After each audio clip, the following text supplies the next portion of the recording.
أعوذ بالله من الشيطان الرجيم. بسم الله الرحمن الرحيم.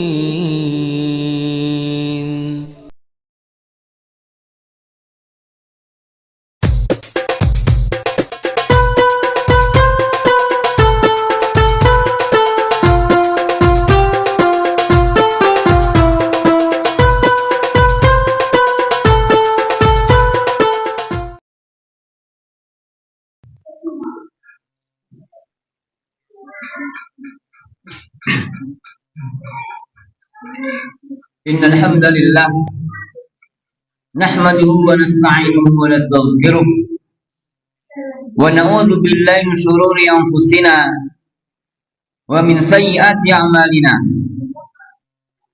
من يهده الله فلا مضل له ومن يضلل فلا هادي له وأشهد أن لا إله إلا الله وحده لا شريك له وأشهد أن محمدا عبده ورسوله لا نبي بعده. يا أيها الذين آمنوا اتقوا الله حق تقاته ولا تموتن إلا وأنتم مسلمون. يا أيها الناس اتقوا ربكم الذي خلقكم من نفس واحدة وخلق منها زوجها وبث منهما رجالا كثيرا ونساء واتقوا الله الذي تساءلون به والأرحام إن الله كان عليكم رقيبا. يا أيها الذين آمنوا اتقوا الله وقولوا قولا سديدا يصلح لكم أعمالكم ويغفر لكم ذنوبكم ومن يطع الله ورسوله فقد فاز فوزا عظيما.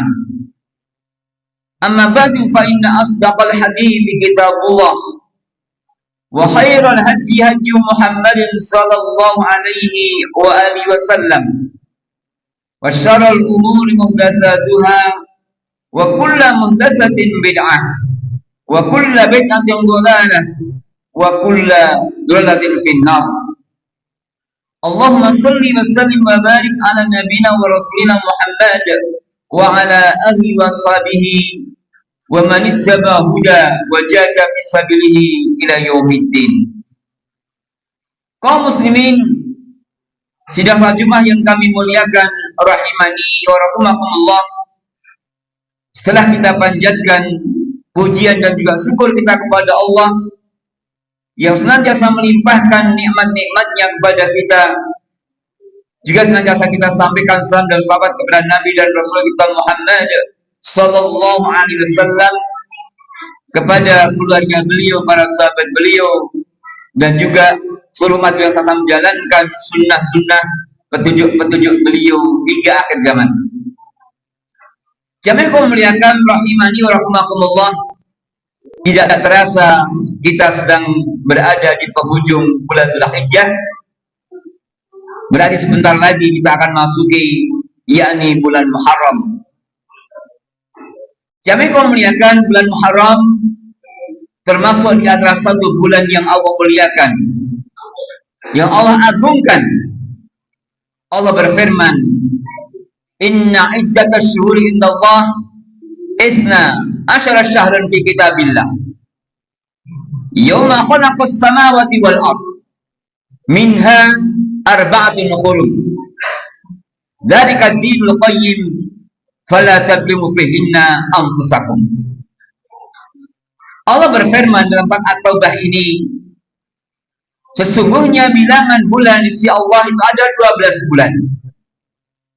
Di saat Allah menciptakan langit dan bumi, minha arba'atun hurum, di antara 12 tersebut ada 4 bulan haram.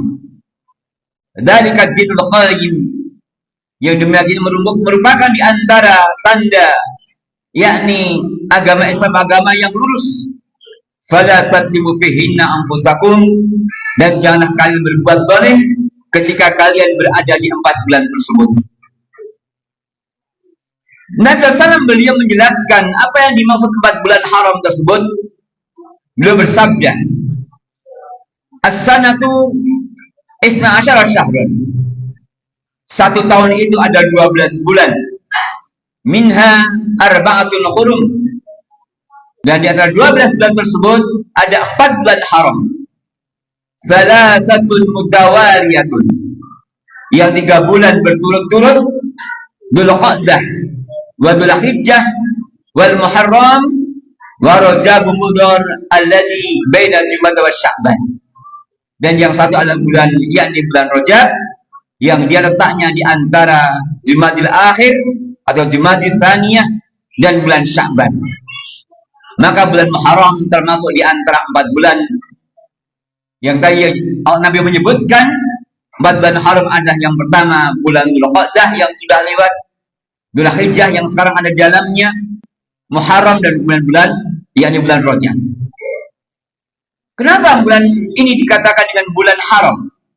Yang pertama adalah bahwasanya kaum muslimin di 4 bulan tersebut dilarang melakukan peperangan, kecuali diharamkan peperangan kecuali ketika kaum muslimin diserang. Yang kedua maknanya adalah yakni bulan yang Allah muliakan. Yang tadi barang siapa melakukan amal-amal di 4 bulan tersebut, maka Allah akan melipat gandakan pahalanya. Dan barang siapa yang berbuat maksiat di 4 bulan tersebut, maka pun dosanya akan juga ditambah oleh Allah Subhanahu wa taala. Maka yang dimaksud dengan bulan haram bahwasanya Allah muliakan bulan tersebut, maka tadi dikatakan wala tablimu fihinna anfusakum. Janganlah kalian berbuat zalim di 4 bulan tersebut. Maknanya adalah bahwasanya barang siapa melakukan kemaksiatan di 4 bulan tersebut, maka dosanya juga akan semakin banyak. Dan kebalikannya, barang siapa melakukan amal-amal kebaikan, maka pahalanya juga semakin bertambah atau semakin banyak. Kemudian jadi memuliakan, apa di antara amalan-amalan yang hendaknya kita lakukan ketika tadi kita mendapatkan bulan Muharram tersebut? Nabi bersabda, "Afdalus siyami ba'da Ramadan syahrul Muharram. Wa afdalus sholati ba'dal fardhidah sholatul lail." Seutama-utama puasa setelah puasa di bulan Ramadan adalah puasa di bulan Allah, Syahrul Muharram. Nabi menisbatkan bulan Muharram dengan bulan Allah. Maka menunjukkan bahwasannya bulan Muharram adalah bulan yang agung, disandarkan kepada Allah dan yang maha mulia, menunjukkan kemuliaan dari bulan ini. Maka sebuah kesalahan ketika sebagian manusia, terkhusus di daerah kita orang-orang Jawa, mengatakan ya, bulan Muharram yang dikenal dengan bulan Syuro adalah bulan yang tidak baik. Bahkan terkadang mereka mengatakan bahwasanya ada sesuatu yang tidak menguntungkan ketika kita melakukan aktivitas di bulan tersebut. Tidak demikian, bahkan Allah memuliakan bulan ini dibandingkan dengan bulan-bulan yang lain. Maka kita pun harus mengagungkan bulan tersebut. Maka beliau menyampaikan bahwasanya di antara ibadah yang paling utama di bulan-bulan tersebut adalah yakni melakukan ibadah puasa yang sifatnya mutlak. Maka kita dianjurkan di bulan Muharram memperbanyak puasa. Kapanpun kita puasa, akan seandainya tidak mampu, paling tidak kita memperbanyak puasa di bulan tersebut. Terkhusus nanti yakni pada tanggal 10 Muharram atau hari Asyura, di mana Nabi bersabda, "Shaumu yaumi Asyura ahtasibu 'ala Allah azza wa jalla al-kafara sanatal lati ba'dahu qablahu." Barang siapa yang berpuasa di tanggal 10 bulan Muharram atau hari Asyura, maka aku berharap Allah akan mengampuni dosa setahun yang telah lalu. Maka berbeda dengan hari Arafah yang telah kita lakukan. Pada hari Arafah Allah menghapuskan 2 tahun, setahun yang dan akan datang.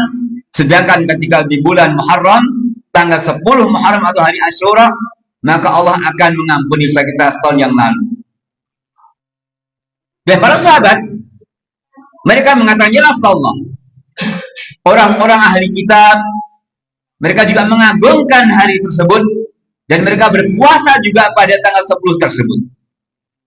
Kemudian Nabi mengatakan, bersabda, fa idza kana al-amul muqbilu insyaallah sumna yaumat tasik. Seandainya tahun depan aku masih hidup, maka insya Allah aku akan berpuasa pada tanggal 9 Muharram. Maka jangan kemudian tingkatan puasa di bulan Muharram yang pertama adalah yang paling utama memperbanyak puasa di bulan Muharram tersebut kapanpun, ya dengan puasa mutlak. Yang kedua tanggal 9 dan 10 Muharram, hari Tasu'a dan hari Asyura. Dan yang ketiga paling tidak kalau tidak mampu maka berpuasa pada tanggal 10 Muharram saja. Inilah amalan yang pertama yang hendaknya kita lakukan. Bahkan jamaah kemuliaan dahulu puasa ini hukumnya wajib sebelum datangnya kewajiban puasa Ramadan. Bahkan dahulu para orang tua mengajak anak-anak mereka, anak-anak yang mereka ketika menangis lapar, maka dibuatkan mainan oleh mereka agar mereka diam dan mereka melanjutkan puasa di hari tersebut. Maka di antara kebiasaan orang-orang soleh dahulu, puasa-puasa sunnah pun mereka ajarkan kepada keluarga mereka, bahkan kepada anak-anak. Maka alhamdulillah di bulan Ramadan anak-anak kita mampu. Maka bila kita mengajak juga mereka, melatih mereka bagaimana menegakkan sunnah ini di tanggal 10 Muharram atau hari Asyura. Kita ajak mereka juga untuk melakukan puasa sunnah, sehingga mereka nanti ketika sudah besar, sudah dewasa, terbiasa melakukannya. Inilah yang pertama, bahasanya kita dianjurkan memperbanyak puasa di bulan Muharram. Kemudian yang kedua, yakni memperbanyak amal soleh apapun. Karena tadi, barang siapa yang melakukan amalan di bulan haram, termasuk bulan Muharram, bahwasanya Allah akan melipat gandakan amal-amal yang dia lakukan. Kemudian yang ketiga, yakni hendaklah kita mengupayakan semaksimal mungkin menjauhi maksiat. Karena sungguh barang siapa yang bermaksiat di bulan Muharram termasuk di dalamnya tadi, maka juga Allah akan menambah dosa-dosanya. Kemudian berikutnya kemuliaan,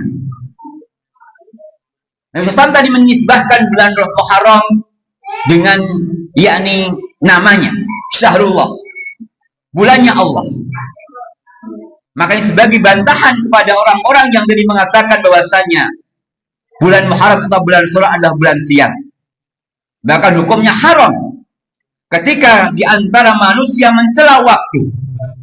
Nabi bersabda, Allah berfirman, ini hadis qudsi, yu'dhin ibnu Adam, sungguh manusia anak Adam telah menyakiti kuasa Allah. Yasubud dahr, mereka mencela waktu. Mereka mengatakan ada waktu yang tidak baik, ada waktu yang tercela, ada waktu yang membuat orang sial dan sebagainya. Uqallibul laila wan nahar, dan akulah yang membolak-balikkan di antara siang dan malam. Maka Allah menjelaskan bahwasanya dalam hadis qudsi ini, Allah adalah zat yang menciptakan waktu, dan Allah yang mengatur waktu, dan Allah bolak-balikkan waktu. Maka tadi Allah menyampaikan ketika ada manusia yang mengatakan ada waktu yang tidak baik, mereka mencela waktu, berarti dia telah menyakiti Allah dan dia telah melakukan dosa yang besar. Maka jamaah muliakan, inilah di antara yang harusnya kita hindarkan di bulan Muharram terkhusus tadi, agar jangan sampai termasuk di antara orang-orang yang mencela waktu dengan mengatakan bahwasanya ada waktu yang tidak baik. Aqulu qouli hadza wastaghfirullah innallaha ghafurur rahim.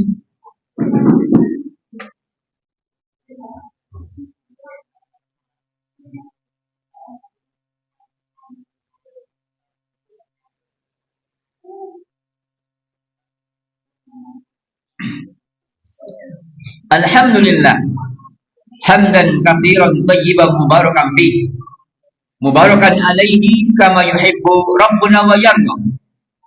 Wa asyhadu an la ilaha illallah wahdahu la syarikalah, wa asyhadu anna Muhammadan abduhu wa rasuluhu la nabiyya ba'dah. Ya ayyuhalladzina amanu taqullaha haqqa tuqatih wa la tamutunna illa wa antum muslimun. Allahumma salli wa sallim wa barik ala nabiyina wa rasulina Muhammad wa ala alihi washabihi ajma'in. Jamaah kaum muliakan rahimani wa rahimakumullah, di antara sebab kenapa kita dianjurkan puasa pada tanggal 10 Muharram adalah bahwasanya di saat hari itu diriwayatkan ada hari di mana Nabi Musa alaihissalam diselamatkan dari kedoliman Fir'aun. Allah selamatkan ketika beliau berada di Laut Merah. Maka jadi kemuliaan orang-orang Yahudi, mereka merayakan dengan berpuasa. Kemudian Nabi mengatakan, sungguh kita sekalian kaum muslimin lebih berhak atas Musa dibandingkan dengan mereka. Hanya apa? Bahasanya kaum muslimin yang diantara nabinya Nabi Musa alaihissalam, maka lebih pantas melakukan amalan-amalan di hari itu, terkhusus adalah yang melakukan yakni puasa sunnah pada tanggal 10 Muharram atau hari Asyura. Dan tadi yang kemuliaan adalah kita tercegah dari orang-orang yang berpendapat bahwasanya ada kesialan seseorang melakukan amaliyah di bulan atau di bulan Muharram atau Asyura. Bahkan ini termasuk di antara bentuk kesyirikan. Nabi bersabda bahwasanya at-tiyaratu minasyirki, tiarah itu bagian daripada kesyirikan. Maka barang siapa ada sebagian manusia yang menganggap orang itu mendapatkan kesialan, mendapatkan manfaat karena sesuatu bukan karena Allah, maka sungguh dia telah berbuat kesyirikan yang besar, kesyirikan yang akan menyebabkan dia terancam. Allah dia akan mengampuni dosanya kalau sampai dia kemudian mohon ampun berbuat kepada anak. Maka jagalah keluarga kita sekalian dari perkara ini. Dan tadi kita anjurkan mereka melakukan di antaranya ibadah puasa di hari Asyura agar Allah memberikan kebaikan kepada kita. Terus tadi kita membutuhkan ampunan Allah, dan di antara wasilah adalah yakni Allah sediakan ampunan manakala kita melakukan puasa pada hari Asyura atau tanggal 10 Muharram. Innallaha wa malaikatahu yusholluna 'alan nabi ya ayyuhalladzina amanu shallu 'alaihi wa sallimu taslima. Allahumma shalli 'ala Muhammad wa 'ala alihi washabihi ajma'in bi rahmatika ya arhamar rahimin. Allahumma inna nas'aluka bi anna nas'alu annaka antallah la ilaha illa antal ahadus samad alladzi lam yalid wa lam yulad wa lam yakul lahu kufuwan ahad. Allahumma ighfir lana wa liwalidayna wa lijamil muslimina wal muslimat wal mu'minina wal mu'minat al ahya'i minhum wal amwat. Ya Allah Rabb, ya Rabb, ampunlah segala dosa-dosa kami, dosa-dosa kedua orang tua kami, dosa-dosa keluarga kami, pasangan dan putra-putri kami ya Allah, dosa saudara-saudara kami, baik yang laki-laki maupun yang wanita, baik yang masih hidup maupun yang sudah meninggal dunia. Allahumma inna ala dzikrika wa syukrika wa husni ibadatik. Ya Allah, tolonglah kami agar kami sangat mudah untuk bisa berzikir kepadamu, mudah mensyukuri nikmat-nikmatmu, dan mudah beribadah sebaik-baiknya kepadamu. Allahumma inna nas'aluka ilman nafi'an wa rizqan thayyiban wa amalan mutaqabbalan. Ya Allah, jadikanlah ilmu kami ilmu yang bermanfaat, rezeki kami rezeki yang halal dan barakah, dan amal-amal kami amal-amal yang Kau terima. Rabbana hab lana min azwajina wa dzurriyyatina qurrata a'yun waj'alna lil muttaqina imama. Ya Allah, karuniakanlah kepada kami keluarga, pasangan, anak cucu yang menyenangkan hati kami, yang menjadi penghias penglihatan kami. Jadikanlah kami sebagai pemimpin bagi orang-orang yang bertakwa. Rabbana atina fid dunya hasanah wa fil akhirati hasanah wa qina adzabannar. Ya Allah, berikanlah kepada kami kebaikan di dunia dan juga kebaikan di akhirat, dan jauhkanlah kami dari siksa api neraka. Rabbana taqabbal minna innaka antas samiul alim wa tub alaina innaka antat tawwabur rahim. Subhana rabbika rabbil izzati amma yasifun wassalamu ala mursalin walhamdulillahi rabbil alamin.